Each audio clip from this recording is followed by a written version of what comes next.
भारत ने आज एक धुएं की चादर ओढ़ी हुई है और हर सांस के साथ न जाने कितनी सिगरेट और बीड़ी का धुआं हम अपने अंदर ले जा रहे हैं सर।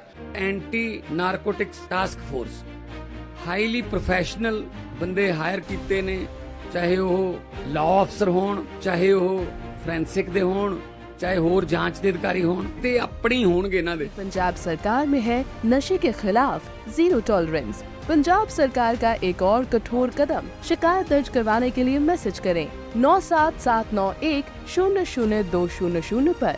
नशे के खिलाफ हमारा साथ दें। सर, एयर पोल्यूशन सिर्फ दिल्ली का मुद्दा नहीं है, पूरे उत्तर भारत का मुद्दा है। पोल्यूशन तो सरहद समझता नहीं सर, और आज दिल्ली से कहीं ज्यादा वायु प्रदूषण भागलपुर, मुजफ्फरनगर, नोएडा, हापुड़, विदिशा, भिवानी, भिवाड़ी, आगरा, फरीदाबाद जैसे इलाकों में है। लेकिन क्योंकि एयर पोल्यूशन का सारा दोष देश के किसान पर मढ़ा जाता है, आज मैं उस किसान की आवाज उठाना चाहता हूं।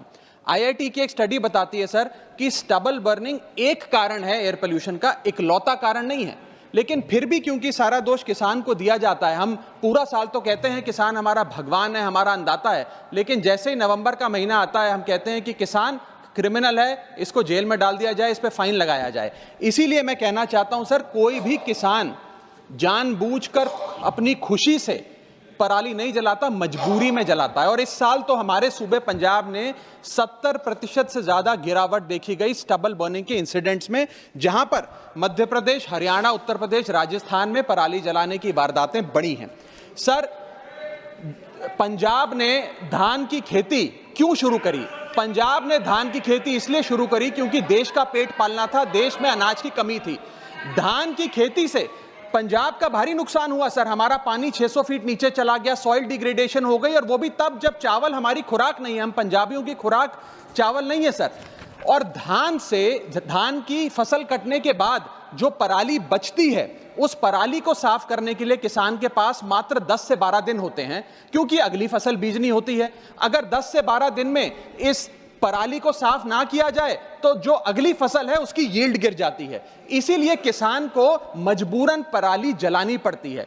इसके अगर कोई सॉल्यूशंस की हम बात करते हैं, हैप्पी सीडर और पैडी चॉपर जैसी मशीनें, उन मशीनों को चलाने के लिए बहुत ज्यादा पैसा खर्चना पड़ता है।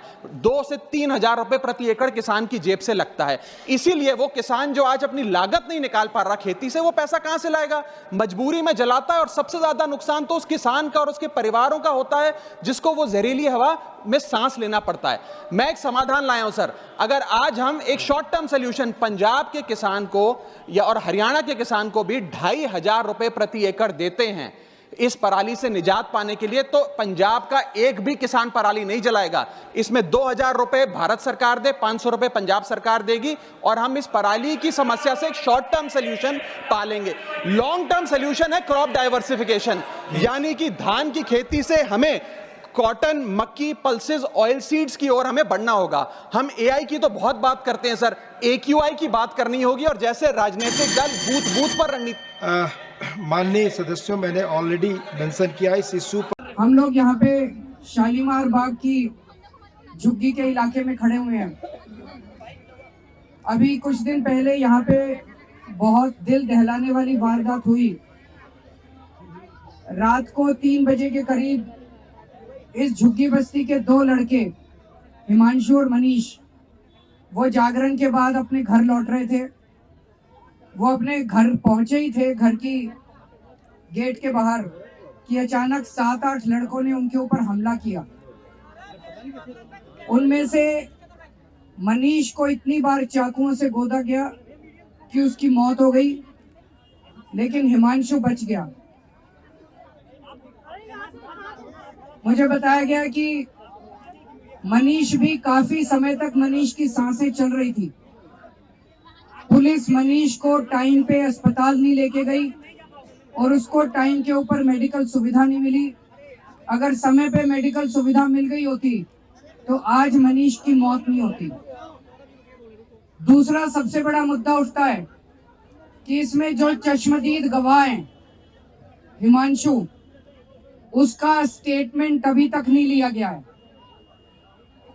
FIR के अंदर जो स्टेटमेंट हिमांशु का लिखा हुआ है, वो स्टेटमेंट बताया जा रहा है कि वो झूठा स्टेटमेंट है।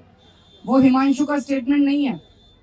इससे साफ जाहिर है कि पुलिस दोषियों को बचाने की कोशिश कर रही है। पुलिस की किसके साथ सांठगांठ है? क्या ऊपर से आदेश आ रहे हैं?